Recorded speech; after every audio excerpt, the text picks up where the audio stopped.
Hello दोस्तों, आप सभी के अपना यूट्यूब चैनल K2N में स्वागत है। आज आप सभी के लिए लेकर आए हैं क्लास 12th के VBI प्रश्न, रसायन शास्त्र के लघु उत्तरीय प्रश्नोत्तर। ये बिहार बोर्ड में बार बार पूछे जाने वाले प्रश्न हैं। अब की बार 2021 पार। तो ये मॉडल सेट नंबर 1 है, जो कि ये मेरे जरिए बनाया गया है। ये मोस्ट इम्पॉर्टेंट क्वेश्चन है, जो ये कई बार एग्ज़ामों में पूछा गया है। 100% गारंटी देते हैं कि यहाँ से आपको आपका क्वेश्चनों की संख्या 11 है और प्रत्येक क्वेश्चन 2 नंबर का है। तो इसमें से 10 से 12 नंबर आप फिक्स कर लीजिए। आज का यह इम्पोर्टेंट क्लास है। तो अगर ये वीडियो आप सभी को अच्छा लगे तो अधिक से अधिक बच्चों के पास शेयर करें और लाइक और सब्सक्राइब करें।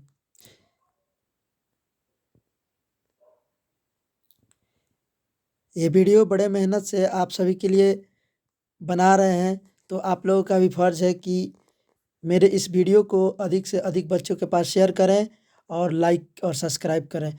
और इससे रिलेटेड वीडियो चाहिए तो कमेंट बॉक्स में कमेंट करें। तो चलिए चलते हैं अपने उस प्रश्न की तरफ जो बार बार पूछे जाते हैं और इस बार भी संभावनाएं हैं वो प्रश्न पूछे जाने की। तो चलिए देखते हैं कि वो प्रश्न क्या है। हमारा पहला प्रश्न है कि क्रिस्टलीय एवं अक्रिस्टलीय ठोसों में अंतर बताएं। ये मोस्ट VBI प्रश्न है। ये कई बार एग्जामों में पूछा जाता है और पूछा गया है और पूछा जाएगा। इस वक्त भी लगता है कि इस बार भी ये प्रश्न पूछे जाएंगे। तो इसका आंसर देखते हैं। इसका आंसर कैसे लिखेंगे? तो क्रिस्टलीय एवं अक्रिस्टलीय ठोसों में निम्नलिखित अंतर है। ठीक है, तो आपका एक तरफ लिख देना है क्या चीज़? क्रिस्टलीय ठोस, और दूसरे तरफ लिख देना है अक्रिस्टलीय ठोस। और तब लिखना है क्रिस्टलीय में 1 नंबर देकर कि ये निश्चित अभिलक्षणित ज्यामिति आकार वाले होते हैं, जबकि यह निश्चित अभिलक्षणी ज्यामिति आकार वाले नहीं होते हैं। इसी का पॉइंट नंबर 2 है, इनका निश्चित गलनांक होता है। क्या चीज़? क्रिस्टलीय ठोस का जो होता है निश्चित गलनांक होता है, जबकि अक्रिस्टलीय ठोस का निश्चित गलनांक नहीं होता है। अगला है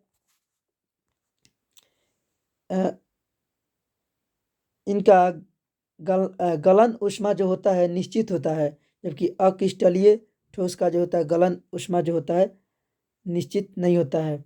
ठीक है, तो आप अगर इतना 3 पॉइंट देकर इसका 3 पॉइंट में आंसर लिख देते हैं तो आपको 2 नंबर मिल जाएगा। इसका और भी है, जैसे क्रिस्टलीय जो होता है ठोस होता है, ठीक है, और अक्रिस्टलीय जो होता है ठोस नहीं होता है। ठीक, क्रिस्टलीय तो कम से कम 3 इसका आंसर लिखेंगे तब आपको 2 नंबर मिलेगा। अगला प्रश्न है, किसी अभिक्रिया की कोटि से आप क्या समझते हैं? ये कई बार एग्जामों में पूछा गया है। ये 2018 में भी पूछा गया था और 2020 में भी पूछा गया था। तो इसका अधिक संभावना है फिर से ये क्वेश्चन आने की। तो इसका आंसर होगा, किसी अभिक्रिया के वेग समीकरण में अभिकर्मकों की सांद्रता के घातांकों के योग को क्या कहते हैं? अभिक्रिया की कोटि कहते हैं। हमारा अगला प्रश्न है, मानक इलेक्ट्रोड विभव की परिभाषा दें। तो इसका आंसर हो जाएगा, जब अर्ध शेल अभिक्रिया में प्रयुक्त सभी पदार्थों की सांद्रता 1 मोलर यानी कि 1 m तापक्रम 298 केल्विन तथा दाब 1.0 atm हो तो उसे क्या बोलते हैं? मानव इलेक्ट्रॉन विभव कहते हैं। चलिए चलते हैं नेक्स्ट प्रश्न की ओर। प्रासरण दाब की परिभाषा दें, या फिर पूछा जा सकता है कि प्रासरण दाब से आप क्या समझते हैं। तो इसका आंसर जानने की कोशिश करते हैं। तो इसका आंसर होगा, प्रासरण दाब किसी विलायक को अर्धपरागमय झिल्ली द्वारा विलयन से पृथक रखने पर प्रासरण को रोकने के लिए विलयन पर कम से कम बाहरी दाब लगाता है, उसे ही क्या बोलते हैं, प्रासरण दाब कहते हैं। अगला प्रश्न है, बोल रहा है कि अवशोषण एवं अधिशोषण में विभेद करें या फिर अंतर लिखें। आपके प्रश्न इस तरह पूछे जा सकते हैं। तो इसका आंसर लिखेंगे कि अवशोषण एवं अधिशोषण में निम्नलिखित विभेद है या अंतर है। एक तरफ लिखेंगे अवशोषण और दूसरी तरफ लिखेंगे अधिशोषण, और इसका पॉइंट देकर लिखेंगे फर्स्ट नंबर में कि यह पृष्ठीय घटना है, जबकि अधिशोषण क्या है, स्थूल घटना है। सेकेंड नंबर पॉइंट में लिखेंगे कि इसमें अधिशोष्य के कणों का वितरण पृष्ठ एवं अंतःस्थ में असमान होता है, और इसमें लिखेंगे कि इसमें घुल्ले के कणों का वितरण पृष्ठ एवं अंतःस्थ दोनों में समान होता है। अगला पॉइंट है इसमें कि प्रारंभ में अधिशोषण दर उच्च तथा साम्यावस्था में कम होता है, और जबकि अधिशोषण में अवशोषण दर सदैव नियत एवं समान होता है। तो इसका इतना लिख देंगे तो आपको 2 नंबर दे दिया जाएगा। अगला प्रश्न है, कॉपर के 2 अयस्कों के नाम लिखें। तो ये भी VVI है। इसमें सब VVI आप लोगों के लिए चुन कर ये मोस्ट इम्पोर्टेंट प्रश्न लेकर आए हैं, जो कि इस साल पूछे जाने की संभावना है। तो इसके अयस्कों के नाम है कॉपर पाइराइट, जिसका सूत्र होता है CuFeSO2, और सेकेंड है चाल्कोसाइट यानी कि CO2S। अगला प्रश्न है, अभिक्रिया गैसों में केवल एक्सी को बोलते हैं जेनॉन ही सही रासायनिक यौगिक बनाता है, क्यों। तो इसका आंसर हो जाएगा, अक्रिय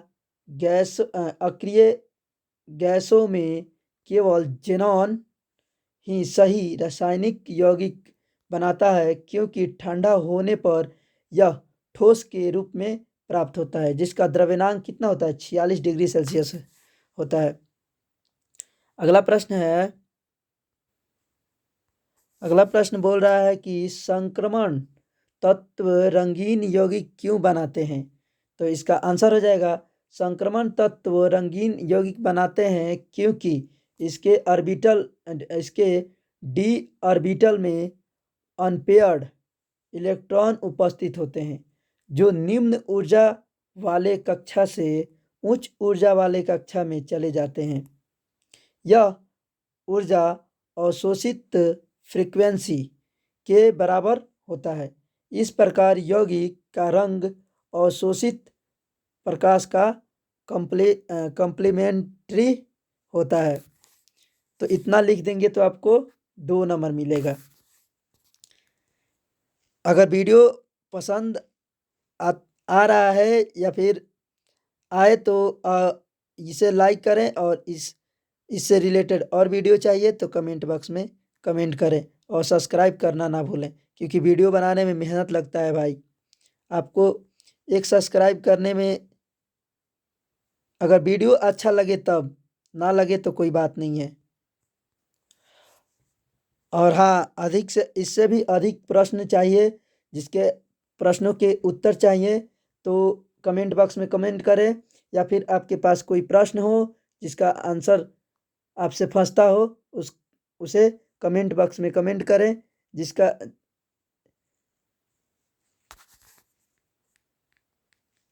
उसका जवाब इस यूट्यूब चैनल पर देने की कोशिश किया जाएगा। तो आप सभी से यही रिक्वेस्ट है कि आप सभी का अगर क्वेश्चन फंसता है तो इस यूट्यूब चैनल में कमेंट कर सकते हैं। अगला प्रश्न है कि निम्नलिखित कार्बनिक यौगिकों के आईपीएसी नाम लिखें। तो 1 नंबर में है CH3COO2, इसका आईपीएसी नाम लिखना है। और बी में प्रश्न में है कि CH3 के होल ट्वाइस CH2COCl, इसका भी आईपीएसी नाम लिखना है। तो पहला का हो जाएगा, ये जो है इथेनामाइड है, इसको बोलते हैं एमाइड, इसको बोलते हैं एमीन। ये दोनों मिलकर हो जाएगा, मतलब कार्बन की संख्या इसमें गिन लेते हैं कि कार्बन की संख्या कौन कितना है। इसमें एक कार्बन हो तो इथ बोलते हैं, मेथ बोलते हैं। 2 कार्बन हो तो इथ बोलते हैं। 3 हो तो प्रोप बोलते हैं। 4 हो तो मेथ। तो इसका नाम हो जाएगा क्या, इथेनामाइड। और CH3 बी नंबर का आंसर हो जाएगा 3 मिथाइल ब्यूटेन। इसमें कार्बनों की संख्या कितना है, 4 गो है, तो इसको क्या बोलते हैं, ये इसमें सी का नहीं काउंटिंग करेंगे क्योंकि ये क्लोरीन के साथ है। ठीक है, तो इसमें सी का मतलब, सी मतलब कार्बन, कार्बनों की संख्या कितना है, 4, तो 4 अगर रहे तो इसको क्या बोलते हैं, ब्यूट। ठीक, इसमें एकल बॉन्ड होता है तो इसे बोल देते हैं,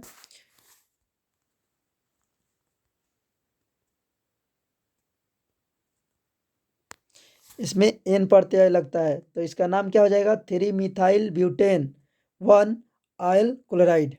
ठीक है, अगला प्रश्न है डीएनए और आरएनए में अंतर बताएं। तो इसका आंसर लिखेंगे, डीएनए एवं आरएनए में निम्नलिखित अंतर है। ठीक है, एक तरफ लिखेंगे डीएनए और दूसरा तरफ लिखेंगे आरएनए।